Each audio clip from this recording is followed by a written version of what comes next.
Hello and welcome back to the Fitsnews Week in Review. I'm your host, Dylan Nolan. This week we're finally going to be putting the partisan primaries in the rearview mirror. We're also going to be discussing Democratic gubernatorial nominee Joe Cunningham's difficulties in finding a lieutenant governor to run alongside him. And then we're going to draw some parallels between how that relates to what's happening on the national stage. Maybe we'll even pull out the Fitsnews crystal ball, although the guy with the crystal ball head is still at the beach this week, so we'll see how that turns out. Once we get through politics, we got some Tiger King coverage for y'all. Now, you might be looking at the little calendar in the corner of your computer screen and saying, what? It's not 2020. Why are you talking about that? Well, because Tiger King star Doc Antle was recently arrested and indicted on a number of charges. We're going to be talking about those. And then we are going to end the show with the moment you've all been waiting for. Yes, there have been new indictments in the Murdaugh murders, crime, and corruption saga, this time involving Cousin Eddie. And yes, Cousin Eddie does look like he could be a Tiger King, I might say star. Maybe star might be a little generous. But we're going to tell you all about what he is charged with and the serious implications that this has for the future of the case. Let's get it going. All right, let's talk partisan primaries. Now, Fitsnews is actively working to get both of the people who voted in the partisan primary elections in the studio. No, I'm just messing with you. More than 2 people voted, but it was not that much more than 2 people who voted. Turnout was especially low. That being said, let's talk winners and losers. Krystle Matthews, Democratic nominee for U.S. Senate, will be facing off against Tim Scott. Krystle Matthews had quite the week in the news. Right before the runoff election, Project Veritas, which is a national news outlet that has made a name for themselves in recent years for soliciting tapes of people. You know, sometimes they'll have somebody wear a wire, basically, and have a conversation with somebody under the pretext that they are not who they actually are, which is an undercover reporter. They've produced some really interesting tapes that way, or they'll have people who will leak them tapes of internal meetings at companies. They've had a lot of big tech executives put on the record by employees who have leaked information to them. Well, they came forward with a jailhouse phone call, something that Fitsnews fans are well aware of Krystle Matthews, who was at that time a candidate for the Democratic nomination, discussing with an inmate who she later contested she didn't know was an inmate, financing her campaign with, quote, dope money and passing that money through other individuals who aren't associated with the drug dealer so that that money could be laundered. Now, Krystle Matthews has since come out and said that she wants the FEC to investigate her campaign, says that everything is above board. But I would like to give you all the opportunity to hear this call because it's pretty entertaining. Right. Like, we literally, like, this is the only way you're going to change the dynamics in South Carolina. You got to find some folks that are a little bit polished, maybe are not, nobody really knows them that well. Maybe they haven't really been politically active. But we need some secret sleepers. Like, we need them to run as the other side, even though they for our side. And we need them to win. Right. Because that's how, like, I mean, we can battle them in public all day. As long as we know we working for the same goal. I tell my colleagues up here all the time, I'm going to be that bitch every day of the week. Got too many people that ain't us, ain't out for us, and look like us. I mean, but honestly, these ain't the same type of black people that I grew up around. I don't recognize these black people.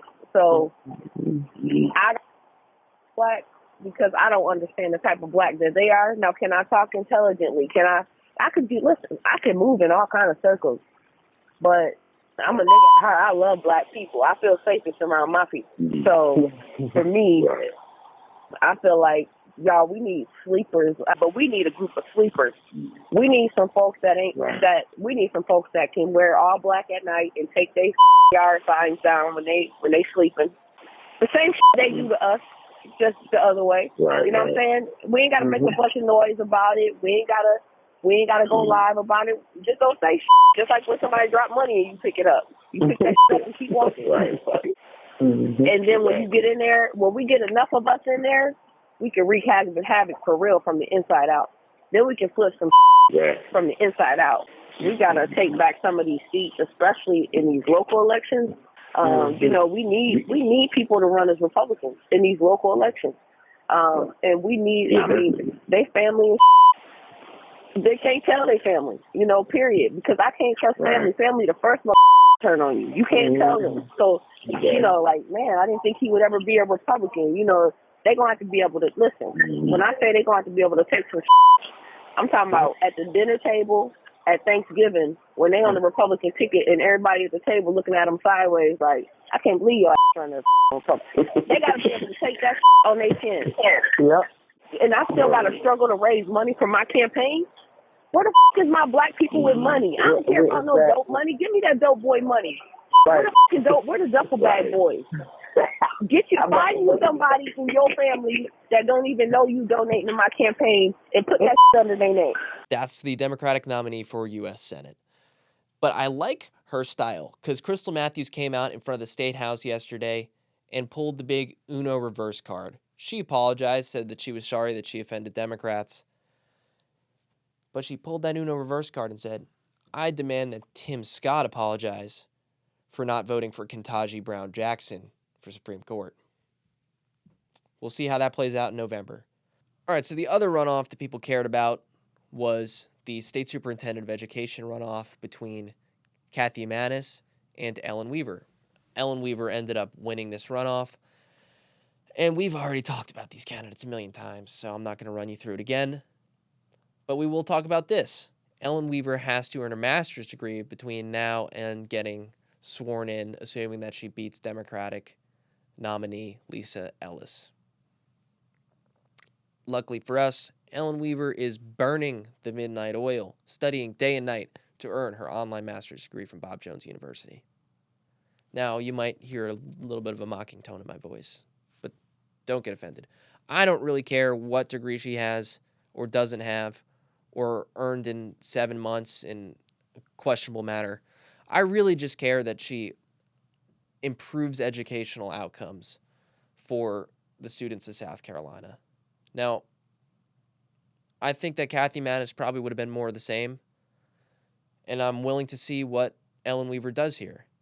Does that mean that I'm going to unconditionally support her? Certainly not. You can count on us here at Fitsnews to hold her and her agency and the rest of the state of South Carolina accountable for bringing our standard of education up to par so that we can be competitive with other states in this nation and other states in our region, and hopefully continue to draw in talented people from across the country and serve the people who already live here as they deserve to be served. But that is the update on that race. Of course, Ellen Weaver is heavily favored to win. I think I said last week that the last time that a Democrat won a statewide elected position in South Carolina was like the Jurassic era, and that holds true now. Count on us to provide you with coverage until that election, but more importantly, count on us to provide you with coverage after that election to hold that office accountable and to see what they do and hopefully make some improvements to the way that we educate kids here in South Carolina. All right, now that we have education under our belts, let's talk about the gubernatorial race, specifically Democratic nominee Joe Cunningham. Now, Joe Cunningham is currently looking for a running mate. Now, folks inside of his campaign have said, as was reported by our founding editor, Will Folks, who is on the beach. I guess Will is floating around in the ocean, typing away on his laptop. But people within Cunningham circles have told us that Cunningham has been looking for months to find a black woman to run with him because people within the Democratic Party here in South Carolina believe that that is necessary to win. The only problem is that they haven't found anybody. Now, of course, you might be saying, couldn't they just ask Democratic candidate Mia McLeod? She was just running.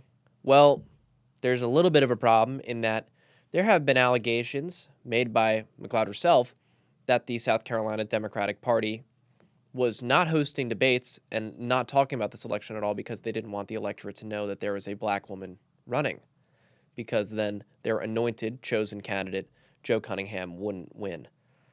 Now, you might be noticing a little bit of discord there. They feel like they need to have a black woman on the ticket, but they didn't want to have a black woman at the front of the ticket. I know that's a little bit strange, but we can move past that. And look at how this strategy worked in 2020 for the Democratic Party. Now, if you don't remember, you're not as much of a news wonk as I was back then.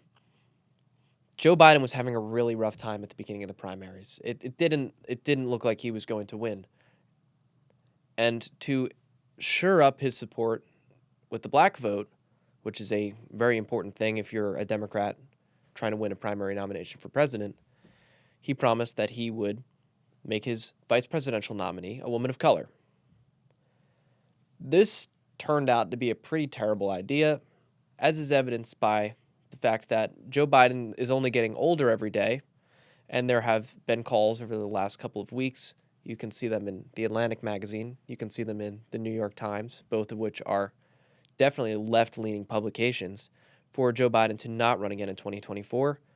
And what is most notable is that nobody is seriously calling for Vice President Kamala Harris, the woman of color that Joe Biden eventually ended up picking, to be the 2024 Democratic nominee for president. Of course, her name comes up, but nobody is seriously saying that she should be the party's nominee.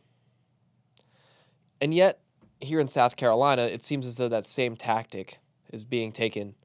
Now, maybe it's because the party feels like there won't be enough black turnout otherwise. However, they don't really stand much of a chance, even if there is a lot of black turnout, because Henry McMaster has such a wide lead percentage-wise. But I think that this is a really questionable policy, both on the national level, because now the Democrats are scrambling to figure out who they're going to run in 2024 should Joe Biden not run. Maybe he falls off his bike another time, and that's one too many. And the Democrats in South Carolina are really having to dig through their Rolodex of potential lieutenant governor nominees, lieutenant governor candidates, when they could just be selecting who they think is the brightest star and trying to develop them so that the party has a brighter future. I think the party would be in a better place if they picked who they think would be their best future candidate is, regardless of their race, regardless of their sex. And I think that what we've seen play out on the national level is certainly evidence of that.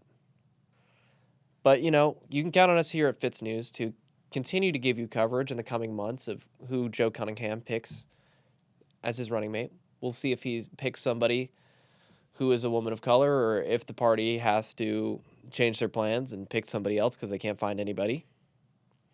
And we'll see what happens on the national stage in the coming years, whether Joe Biden runs again, and if he doesn't run again, who takes that place for the Democratic Party.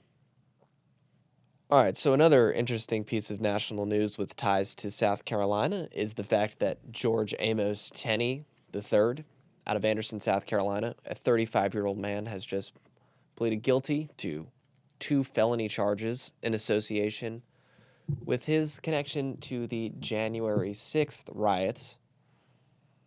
Now, you might be thinking, what's up with this guy? Because, of course, everybody that was there on January 6th has a different story. There's, of course, the old January 6th Mima. If you've seen that picture, it's the old lady who looks like she does not know that she is present at one of the craziest moments of American history live on TV. In fact, if you look at the picture of her that, circulates the internet, I'm not sure that she knows that she's even on Earth. Mr. Tenney is not the January 6th Mima. He definitely knew that he was present both on Earth and at the Capitol. And this is evidence provided by prosecutors who have his text messages that show in the days leading up to the riot that he was talking about entering the Capitol should the certification of the election not go the way that he wanted it to go. And of course, the certification didn't go the way he wanted it to go. And he was one of the people who was fighting at the doors to the rotunda of the Capitol, battling with police to try to let protesters in. And he had several scuffles with law enforcement officers, the Capitol Police, federal employees, and eventually ended up holding the door open once they beat back the police to get a bunch of protesters or rioters or whatever, you want to call them in the door. And he exited through a window. He faces 25 years in federal prison for his role in the riots. I mean, I don't have much to say about this guy other than just reporting the fact that He will be sentenced in October. He was arrested in late June, pleaded guilty. That's the news. But here's the commentary. I'm pretty fearful that we have the right, who is largely reticent to condemn what happened on January 6th and to condemn former President Donald Trump's role in that.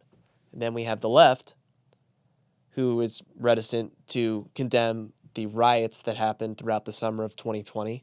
These riots caused at least $2 billion in damage to insured properties. Now, of course, that number is low because if you think about it, that's $2 billion of insurance claims. Does that count all the lost revenue? No. Does that count people being afraid to go to a certain part of the city and shop because they know that they might be victims of assault? No. And by the way, it's been reported that at least 18 people died in connection with those riots. So we have both sides of our political spectrum that are kind of just sticking their head in the sand when the more radical parts of their base are out committing violence. I'm not sure where that ends. We like to say count on Fitsnews to keep you informed about X, Y, or Z. Count on Fitsnews to tell you about the Murdaugh's continued criminal proceedings. I guess count on Fitsnews to continue to report on whatever the heck comes next. And I'm not sure what that is, but we'll keep you apprised, and hopefully we will contribute through having the open microphone policy to dialogues that can meaningfully contribute to making this country a better place in the future. But here's the news. This guy from Anderson will be sentenced in October. And we will continue to provide you with coverage and hopefully call out people both on the left and on the right who have been escalating the political climate towards a violent political climate for a number of years now. Now, why don't we move on to some Tiger King news, because that's a lot less dark. All right, on a lighter note, Doc Antle, one of the co-stars of Netflix's Tiger King, the series that we all watched in the beginning of the COVID-19 pandemic, and resident of Myrtle Beach, South Carolina, has been arrested and charged with money laundering and wildlife trafficking charges alongside of 4 other co-conspirators. They are alleged to have taken money obtained from a illegal alien border crossing scheme, taken cash, and then used that cash to purchase illegal wild animals that they couldn't purchase with checks. Okay. I mean, you watch Tiger King, and that's pretty tame as far as illegal behavior goes in that community, it seems. Alleged illegal behavior goes in that community, it seems.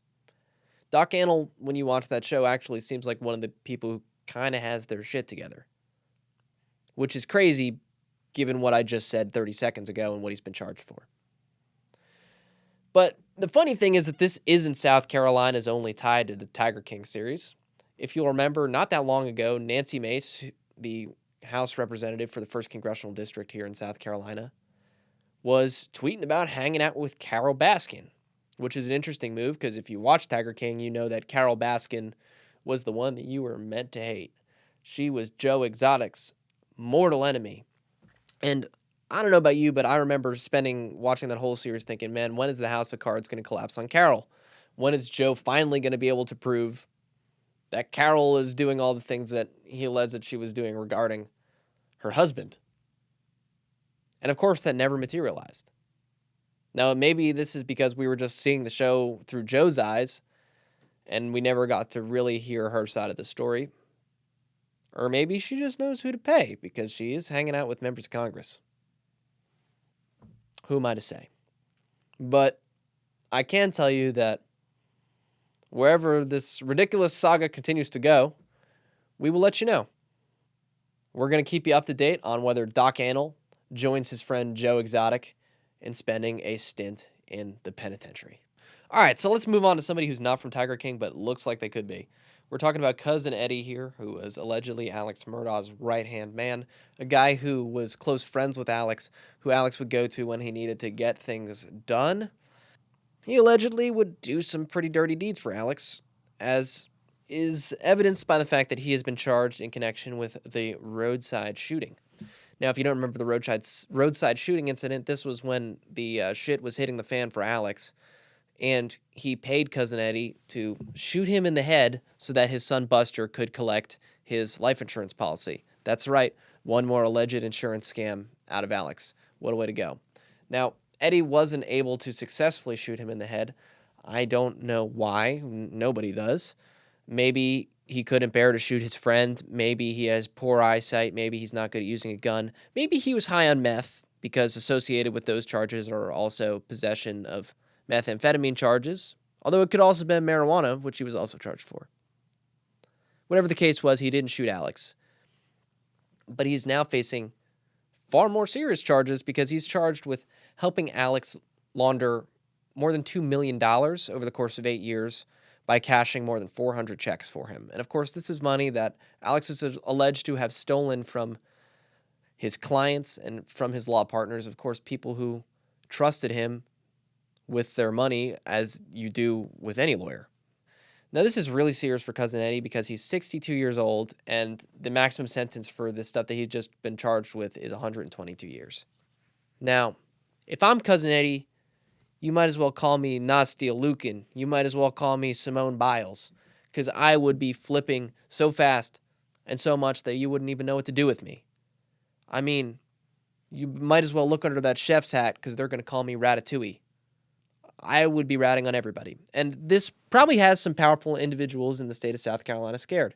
Because as our executive editor, Liz Farrell, who reported on this story, wrote, there are allegations, there's talk, that there are more powerful people tied up with opiate use than just Alex Murdaugh.